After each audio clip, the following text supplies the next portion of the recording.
ஒரு காலத்தில் ஆப்பிரிக்கா முழுக்க 1,50,000க்கும் மேலே கிராஃபிகள் வாழ்ந்துட்டு வந்தது. இப்போது கடைசி சில டிகேட்ஸாக 40% மேலே அதோட பாப்புலேஷன் ட்ராப் ஆயிடுச்சு. இப்போ இருக்கிற வைல்டு கிராஃபிகளோட எண்ணிக்கை தோராயமாக 1,00,000க்கும் குறைவாக தான் இருக்குன்னு எஸ்டிமேட் பண்ணுறாங்க.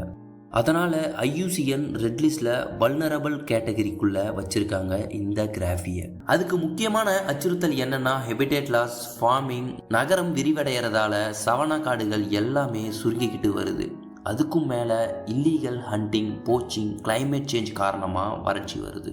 சில கிளையினங்களாகிய மாசாயில் வாழுற கொரோடோஃபன், நுபிஷியன் கிராஃபி மாதிரி சிலது அழிவின் விளிம்பில் இருக்குது. இதுக்கு சொல்யூஷனாக Africa wild life foundation, giraffe conservation foundation மாதிரி ஆர்கனைசேஷன்ஸ் ஹேபிடேட்டை ப்ரொடெக்ட் பண்ணுறாங்க.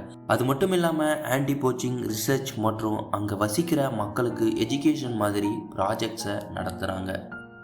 இதோட வீடியோ முடிஞ்சிச்சு நண்பர்களே. வீடியோ பிடிச்சிருந்தா லைக் பண்ணுங்கள், கமெண்ட் பண்ணுங்கள், ஷேர் பண்ணுங்கள். மறக்காமல் நம்ம சேனலை சப்ஸ்கிரைப் பண்ணி வச்சுக்கோங்க. அப்போ தான் இந்த மாதிரி இன்ட்ரெஸ்டிங்கான வைல்ட் அனிமல்ஸ் ஃபேக்ட்ஸ் நிறையா தெரிஞ்சுக்கலாம்.